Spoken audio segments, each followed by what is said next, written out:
चंद्रगुप्त के सपनों पर चर्चा चल रही है। भद्रबाहु स्वामी से उन्होंने अपना दूसरा स्वप्न कहा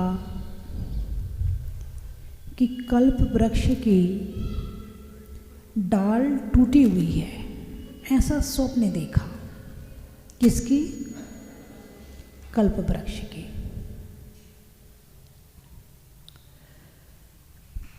वृक्ष बहुत तरह के होते हैं, लेकिन सभी वृक्ष, आम का पेड़ आम देता है, अमरूद का पेड़ अमरूद देता है, नींबू का पेड़, मतलब एक पेड़ एक ही फल देते हैं। लेकिन कल्प वृक्ष एक ऐसा वृक्ष है जो मन वांछा पूर्ण करता है, सब तरह के फल देता है। यानी वृक्षों का राजा यदि किसी को कहा जाए तो उसका नाम है कल्प वृक्ष। और उस राजा के वृक्ष की डाल टूटी हुई देखी, इसका अर्थ बताइए। उन्होंने प्रश्न किया। भद्रबाहु स्वामी ने अपने निमित्त ज्ञान से जानकर उत्तर दिया कि आने वाले समय में जो राजा होंगे वो दीक्षा नहीं लेंगे, जो राजा होंगे वो मुनि धर्म का पालन नहीं करेंगे। अब राजा दीक्षा नहीं लेंगे तो सबसे पहले ये देखें राजा होते कौन हैं, राजा की क्या क्वालिटी होती है, कितनी तरह के राजा होते हैं, है ना। तो जो धवला पुस्तक 1 में बताया है, चक्रवर्ती, अर्धचक्री, महामंडलिक, मंडलिक, अर्धमंडलिक, महाराजा और राजा, इतनी तरह के होते हैं। ये क्या करते हैं, इनका क्या काम होता है? इनका काम होता है प्रजा की रक्षा करना। इनका गुण होता है दया, अभिमान रहित रहना, विनम्र स्वभावी होना, ये राजा के गुण होते हैं। और 18 श्रेणियां इनके पास में होती हैं, उन पर राज करते हैं, उनसे राज करते हैं।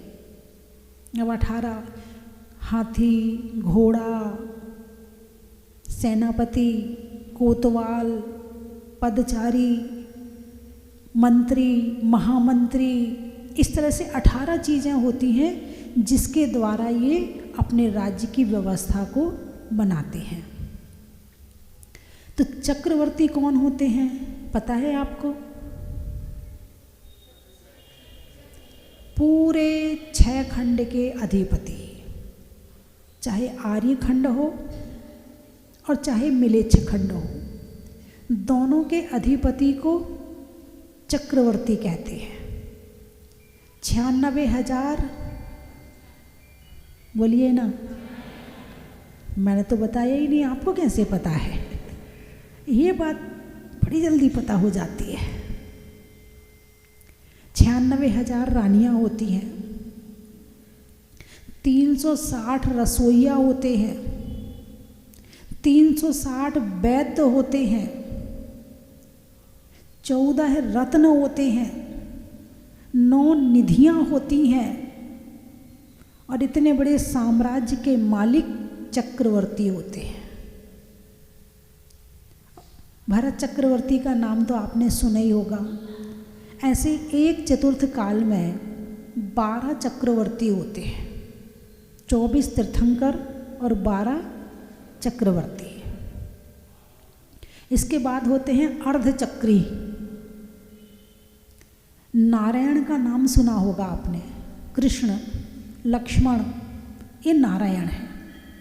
ये अर्धचक्री होते हैं, इनकी 16,000 रानियां होती हैं,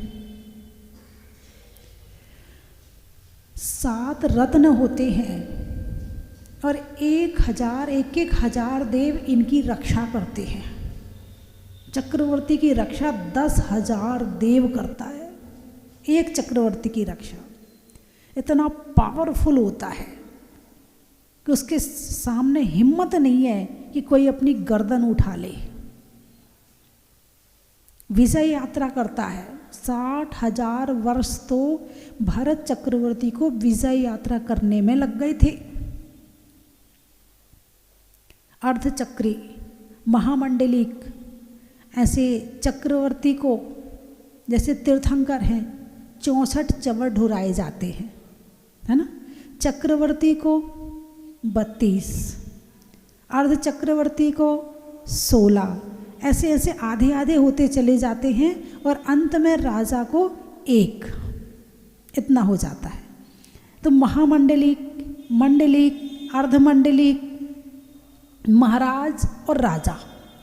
अब इनके जैसे 32,000 राजा इनके हैं तो इनके कम होते चले जाएंगे और अंत में राजा के शासन में 1,000 राजा रह जाएंगे और जो उनसे छोटे वाले होंगे फिर वो अपने अपने राज्य के मालिक होंगे। तो इस तरह से जो राजा होंगे वो दीक्षा नहीं लेंगे। क्या नहीं करेंगे? तो सम्राट चंद्रगुप्त के बाद में जैन राजा हुए हैं। राजा भोज जानते हो, आचार्य मानतुंग के समय में हुए हैं। यानी जिस समय पर राजा भोज थे, आचार्य मानतुंग स्वामी ने भक्तांबर की रचना की थी। फिर राजा भोज ने जैन धर्म ग्रहण किया था लेकिन दीक्षा नहीं ली। राजा विक्रमादित्य, वो जैन का राजा जिससे विक्रम संवत चला है, तो राजा विक्रमादित्य ने भी जैन धर्म में पालन किया लेकिन दीक्षा नहीं ली। ऐसे ही महाराणा प्रताप जैन थे मगर उन्होंने दीक्षा नहीं ली। चामुंडराय, गोमटेश्वर के राजा चामुंडराय हुए हैं, उन्होंने प्रतिमा तो बनवाई, पंच कल्याणक तो कराया, मुनि राजों की सेवा तो करी मगर दीक्षा नहीं ली। तो ऐसे जैन राजा हुए हैं लेकिन दीक्षा नहीं ली। तो इस कल्प वृक्ष की शाखा का टूटने का मतलब है कि राजा दीक्षा ग्रहण नहीं करेंगे। लेकिन अन्य वृक्ष की शाखा टूटते नहीं देखा था तो इसलिए अन्य लोग तो दीक्षा ग्रहण कर रहे हैं, अन्य कर रहे हैं, राजा नहीं कर रहा। तो दूसरा स्वप्न ये था बंधुओं, राजेषु सुनरकेषु और योगेषु सुस्वर्गेषु। इसका क्या मतलब होता है? जो राज्य में बिना त्याग के मृत्यु को प्राप्त होता है वो नरक जाता है, धर्मात्मा नहीं होता है वो नरक जाता है, जो षट आवश्यक का पालन ना करता है और ना किसी के सहयोग करता है वो नरक जाता है। और जो राजा करते हैं तो भले नरक ना जाएं लेकिन वो स्वर्ग जाते हैं। दीक्षा तो नहीं ली लेकिन अपने श्रावक के गुणों का पालन तो कर रहे हैं ना। और जब राज्य चलाते हैं तो राज्य चलाने के लिए एक चीज़ की और आवश्यकता होती है, साम दाम दंड भेद की नीति। जिनको ये साम दाम दंड भेद की नीति का ज्ञान नहीं है वो शासन नहीं कर पाएंगे, फेल हो जाएंगे। शाम का मतलब शांति से निपटा दो मामला। भाई देखो ये तुम्हारा है तुम ले लो, ये तुम्हारा है तुम ले लो, लड़ो मत आपस में। काहे को पाप कर्म बांध रहे हो?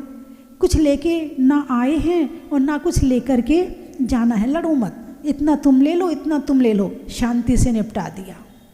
दाम, भाई पैसा ले ले, खाली कर दे मकान।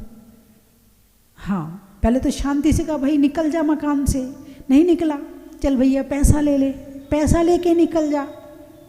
दाम, दंड नहीं निकल रहा है तो दंड दिलवाऊंगा। इससे भी नहीं मानता है तो भेद, उसका जो चाहने वाला है उन दोनों को आपस में लड़ा दो, भेद कर दो। जैसे पति पत्नी है तो अब दोनों को आपस में लड़ा दो।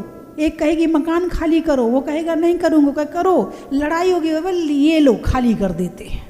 तो भेद की नीति अपनाई जाती। ये राजा का गुण होता है। इन गुणों के बिना राजा शासन नहीं कर सकता है। लेकिन इसके साथ में एक राजा का गुण ये भी होता है कि वो अपनी श्रावक के गुणों का पालन करे।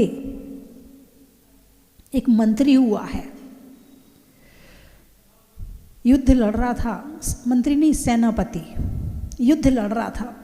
शाम हुई, प्रतिक्रमण करने बैठ गया।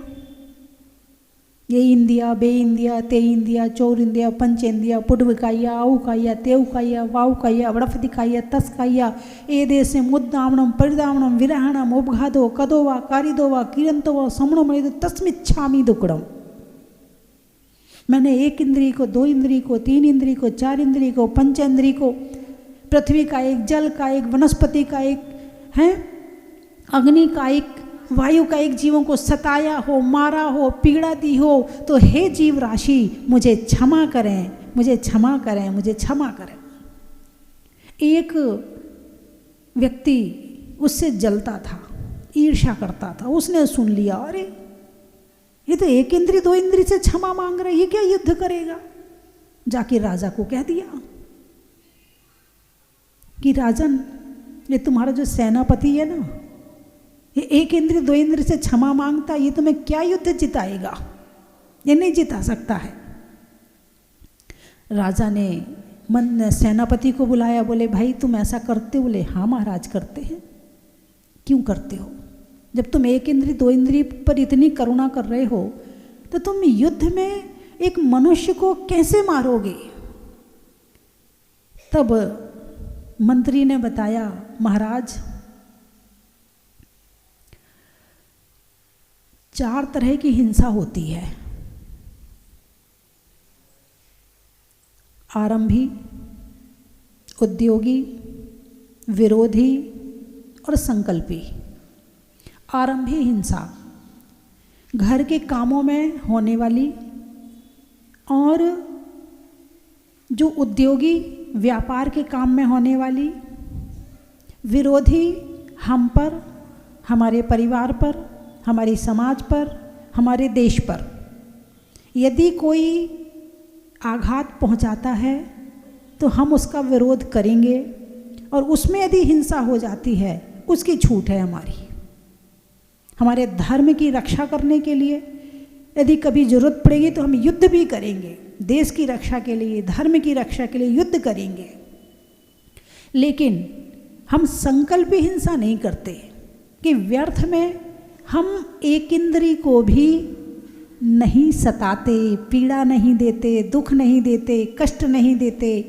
और हम श्रावक हैं, हमारा नियम है कि दिन भर में हमारे द्वारा जो गलतियां हुई हैं, जो अपराध हुए हैं, जो हमने जो भी तरह की पीड़ा दी हो, किसी को सताया हो, मारा हो, बोला हो, मन से, वचन से, काय से, उस सब के लिए हम प्रतिक्रमण करते हैं, ताकि आने वाले समय में वो गलतियां हमारी कम हो सकें, और जिनसे हमारी गलती हुई है उनसे हम क्षमा मांग सकें। ये हमारा नियम है। तब राजा को समझ में आया, और राजा ने भी प्रतिक्रमण करना प्रारंभ कर दिया। तो श्रावक के जो 6 आवश्यक हैं वो एक राजा के लिए भी उतने ज़रूरी हैं जितनी सामान्य प्रजा के लिए ज़रूरी है। आपने भरत चक्रवर्ती को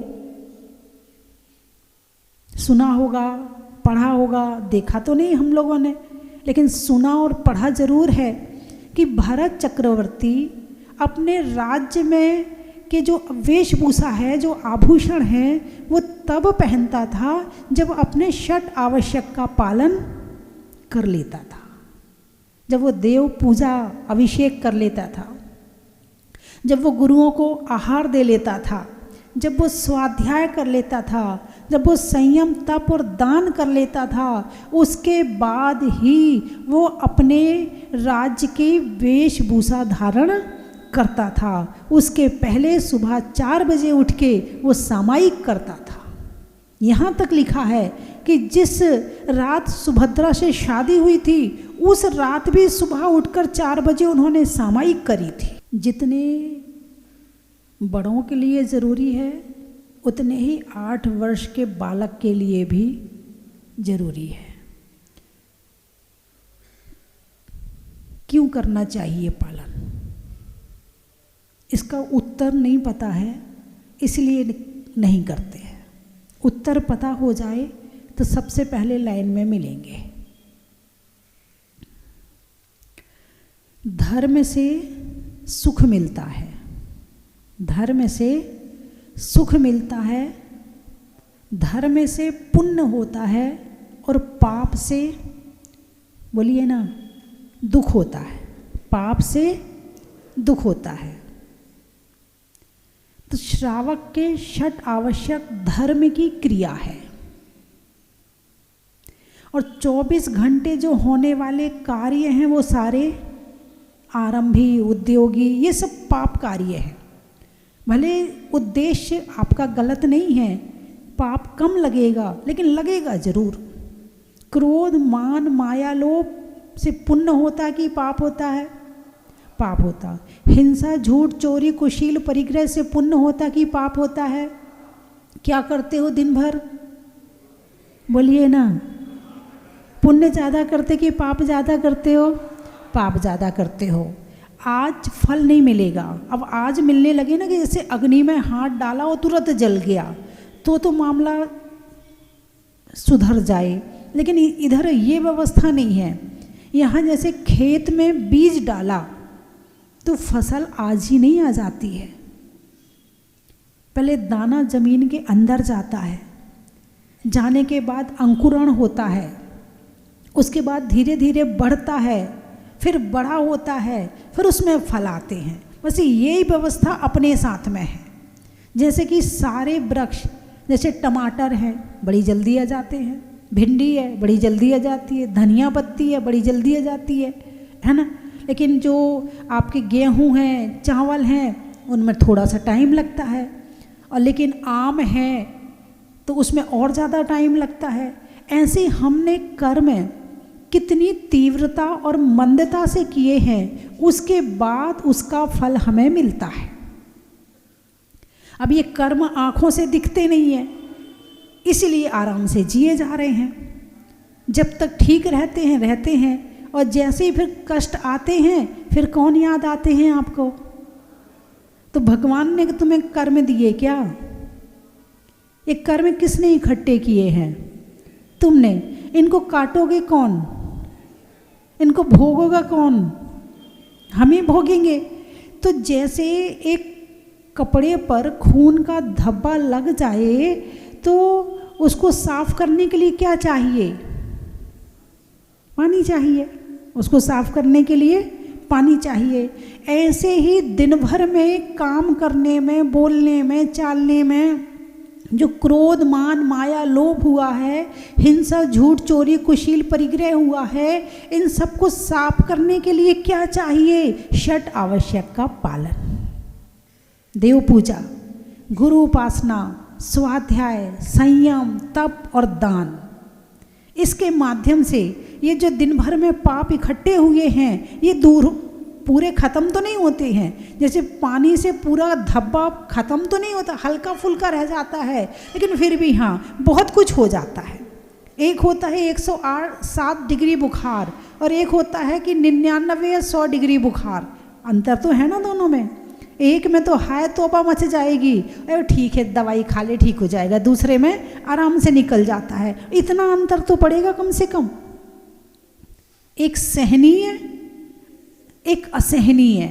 तो जो दिन भर में पाप कर्म किए हैं, उन सबको धोने के लिए 6 आवश्यक जरूरी है। और जब कर्म का उदय आता है, हे भगवान मैंने ऐसा कोई काम, तो इतने सीधे बन जाते हैं, इतने सीधे बन जाते हैं। कितने पटाखे फोड़े, कितना पता नहीं जाने और अनजाना में ना जाने कितना पाप किया है, जी भर के पाप किया है। गुस्सा किया, जी भर के किया। अभिमान किया, दिखावा किया, जी भर के किया। मायाचारी करी, सज संवर के, जी भर के करी। लोभ, धन हो ना हो लेकिन लोभ बहुत है। हिंसा करी, झूठ बोला, चोरी करी। मैंने भी बताया था एक दिन कि मोबाइल के माध्यम से हिंसा भी होती है, झूठ भी होता है, चोरी भी होता है, अश्लील बातें, कुशील की बातें भी होती हैं और परिग्रह भी होता है एक मोबाइल के माध्यम से। तो जितना जो पाप इकट्ठा किया है, कम से कम इसको हल्का तो कर लो। किससे होगा? षट आवश्यक से। पहले आवश्यक का क्या नाम है? देव पूजा।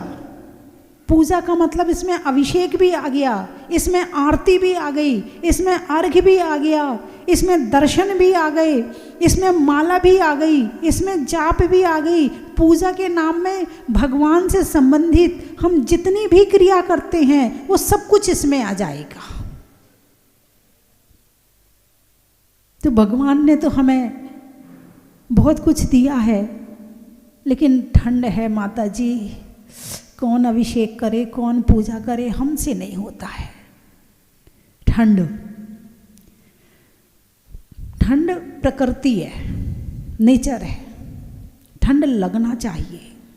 मैंने भी 2-3 दिन से मेरा चिंतन चल रहा था। ये कहा जाता है कि ठंड के मौसम में स्वास्थ्य अच्छा हो जाता है ना? क्योंकि बिहार कर रही थी सुबह सुबह, तो शरीर में लगती है तो महसूस तो होती है। उसे हम टेंशन में नहीं लेते हैं, केवल महसूस हो रही है। अपना नमोकार मंत्र भी पढ़ रहे हैं, चल रहे हैं, और अपना वो भी चल रहा है। तो मैंने विचार किया कि ये क्यों कहते हैं कि जैसे मौसम है वैसे मौसम को सहन करके रहो तो ताकत आती, ऐसा क्यों कहा है? मैंने बड़ा चिंतन किया इस पर, रिजल्ट निकल के आया। कहो तो बता दो। देखो, एक्सरसाइज क्या है? जो लोग जिम में जाके क्या करते हैं? उठाते हैं। उठाया ना, वजन उठाया, तो यहाँ की नसों को विशेष ताकत लगानी पड़ी, धक्का लगाना पड़ा, तब जाके हाथ से वजन उठाया। और जैसे जैसे उठाते जाते वैसे वैसे हाथ की ताकत बढ़ती जाती है। पहले दिन 1 किलो उठाया, धीरे धीरे धीरे धीरे करके 2 किलो उठाने की ताकत आ गई, धीरे धीरे धीरे करके 3 किलो उठाने की ताकत आ गई, शक्ति बढ़ी ना। ऐसे ही हमारे शरीर में हीटर भी है और एसी भी है शरीर में। तुम यदि गर्म कपड़े नहीं पहनो तो भी तुम्हें कुछ नहीं होगा। तुम्हारे शरीर में नहीं, सबके शरीर में हीटर भी लगा है, गीजर भी लगा है और एसी भी लगा है। सब कुछ इसमें पूरी व्यवस्था है। हम बाहर की व्यवस्था को ग्रहण करके अपने शरीर की शक्ति को कमजोर बना देते हैं। अब सर्दी से कैसे शक्ति बढ़ती है?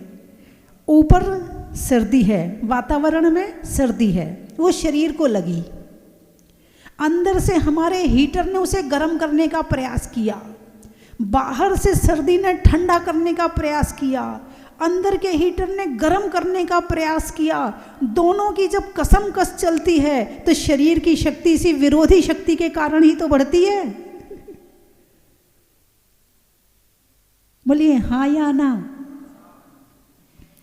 जैसे बच्चा है, आपसे कुछ मांगता है, एक बार में मत दे दो, ना करो, नहीं दूंगा।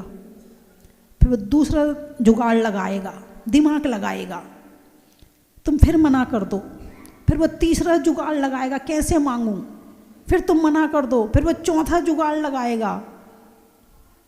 तुम एक में दे देते हो, उसका दिमाग कमजोर रह जाएगा। जब तक विरोधी शक्तियां सामने नहीं आती हैं तब तक तुम्हारी आत्मा की शक्तियां प्रकट होने वाली नहीं हैं, दिमाग की शक्तियां प्रकट होने वाली नहीं हैं। और सामने वाला किसी बात के लिए तुम्हें मना करता है तो तुम नाराज मत हो। यदि तुम नाराज हो गई, तुमने लड़ना शुरू कर दिया, तो सामने वाला कहेगा ये रखा, ले ले, नाराज मत हो, तुम दूसरा जुगाड़ लगाओ, इससे तुम्हारा दिमाग तेज होगा। लड़ाई झगड़ा करने से तुम्हारे दिमाग भी कमज़ोर हुआ, पाप कर्म का बंध भी हुआ, सामने वाले को दुख भी हुआ, नाराज भी हुआ। और यदि उन्होंने मना किया और तुमने मान लिया और थोड़ा इधर उधर करके फिर दोबारा कहा, तो दिमाग तेज हुआ कि नहीं हुआ? दिमाग, जिसके जीवन में जितना संघर्ष होता है उसका दिमाग उतना तेज होता है, और जिसके जीवन में संघर्ष नहीं होता है उसका दिमाग तेज नहीं होता है। जिनके घर में धन है उनके आने वाली तीसरी चौथी पीढ़ी में धन कम हो जाएगा। क्यों हो जाएगा?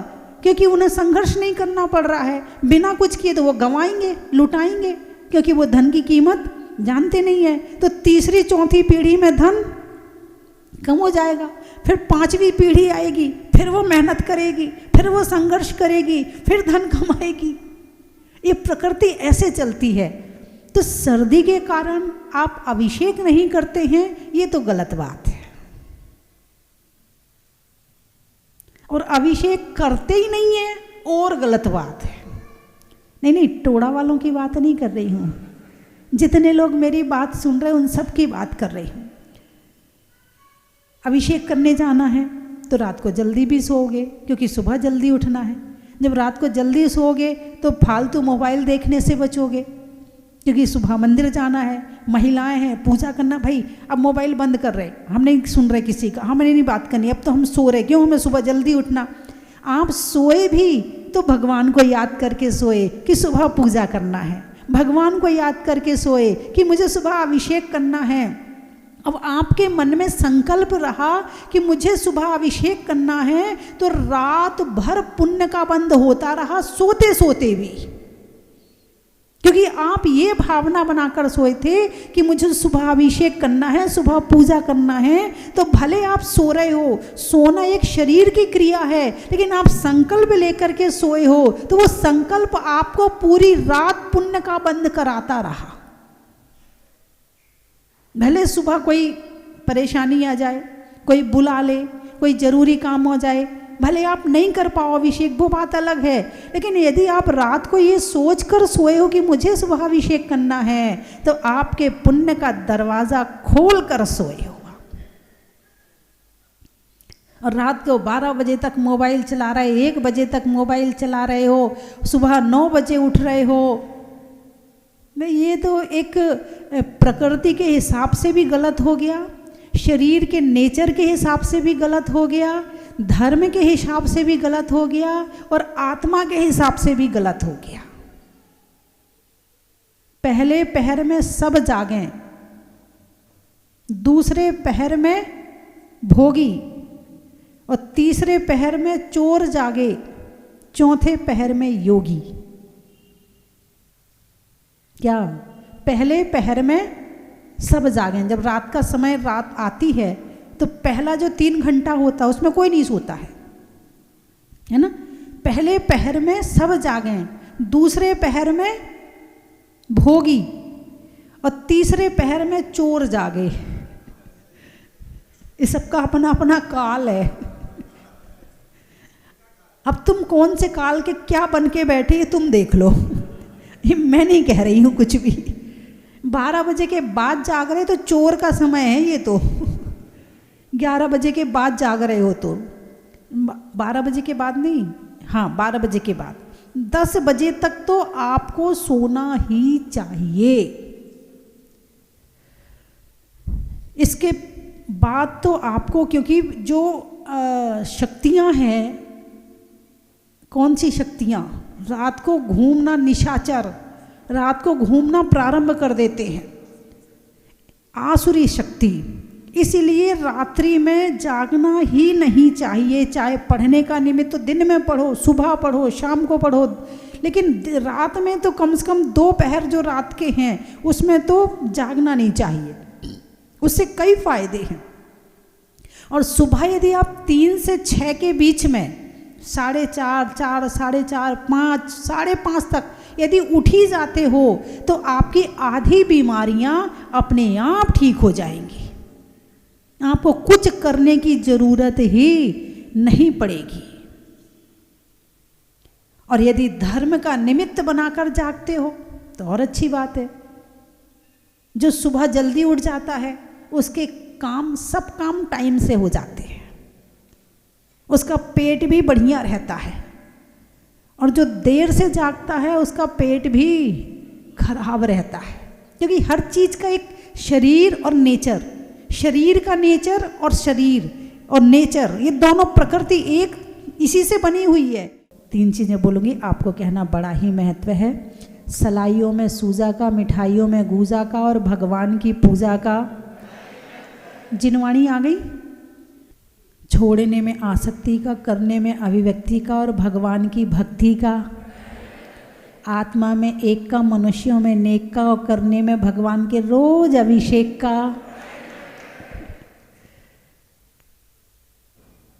पक्षियों में डक का, नहीं करने में बकबक का और श्रावक के षट आवश्यक का। त्रियंचों में घोड़ा का, नहीं होने में फोड़ा का और भक्ति करने वालों में टोड़ा का। अब आप लोग शब्द बोलिए, मैं महत्व बता दूंगी।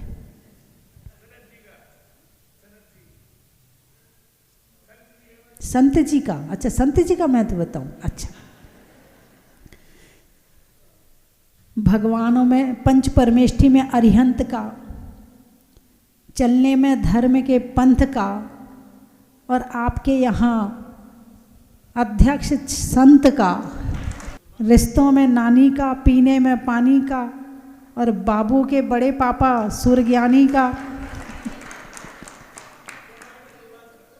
चतुर्मास का, टोड़ा के चतुर्मास का, बहू में सास का, लेने में सांस का और टोड़ा में होने वाले संतों के चतुर्मास का। नसिया जी, हसिया। अच्छा, खेत में हसिया का, प्रभु में मन बसिया का और पहाड़ पर नसिया का।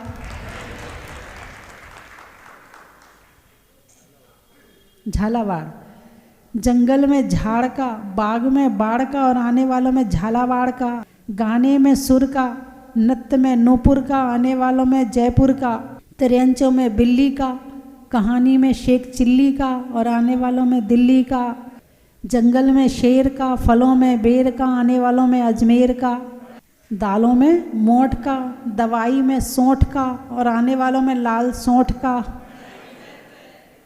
वृक्षों में बड़ का, नहीं करने में गड़बड़ का और आने वालों में रामगढ़ का। रांची, फलों में लीची का, घर में चाची का और आने वालों में रांची का। जीवन में जरा का, सतियों में अनंग सरा का और आने वालों में आगरा का।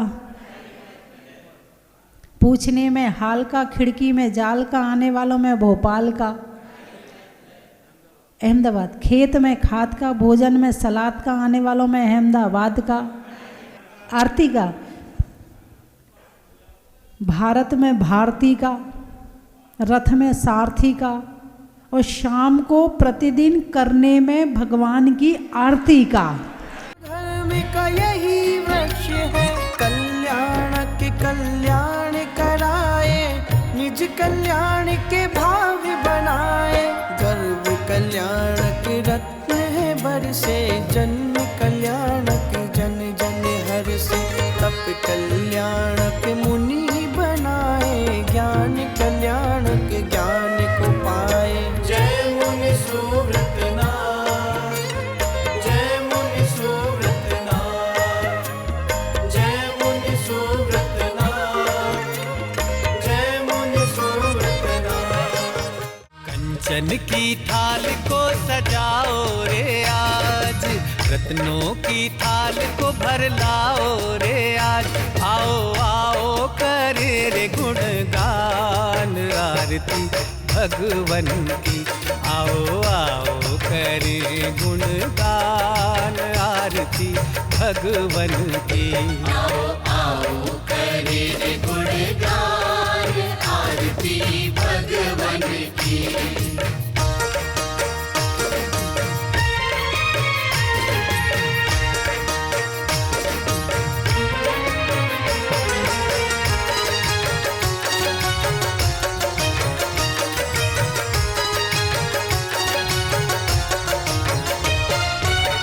पिता सुमित्र के राज दुलारे, माँ पद्मा जी के नैनों के तारे। पिता सुमित्र के राज दुलारे, माँ पद्मा जी के नैनों के तारे। राजगृही में जन्म लियो आप, राजगृही में जन्म लियो आप। आओ आओ मनाए खुशी आज आरती भगवन की। आओ आओ करें गुणगान आरती भगवन की। आओ आओ करें। भक्ति की बहेगी बयार, होगा ऐसा पंचकल्याणक पहली बार। पद्मपुरा की धरा सजेगी स्वर्ग सी, अमृत रसपान करने पहुंचेगा संसार। परम पूज्य वात्सल्य वारिधि पंचम पट्टाचार्य 108 श्री वर्धमान सागर जी महाराज सत्संग के मंगल सानिध्य एवं गणिनी आर्य का 105 श्री स्वस्ति भूषण माता जी सत्संग की पावन प्रेरणा, मार्गदर्शन एवं मंगल सानिध्य में श्री मज्जनेन्द्र पंच कल्याणक प्रतिष्ठान नवनिर्मित खड़गासन 24 एवं पद्म बल्लभ शिखर कलश ध्वजारोहण महामहोत्सव का भव्य आयोजन। मंगल बेला 18 से 22 फरवरी 2026। शुभ स्थल श्री दिगंबर जैन अतिशय क्षेत्र पद्मपुरा बाड़ा, जयपुर, राजस्थान। सातिशय पुण्य अर्जित करने का माध्यम प्राप्त करने हेतु इंद्र एवं अन्य पात्र बनने के लिए शीघ्र संपर्क करें। इस ऐतिहासिक महाआयोजन का भव्य प्रसारण देखना न भूलें, सिर्फ पारस चैनल पर।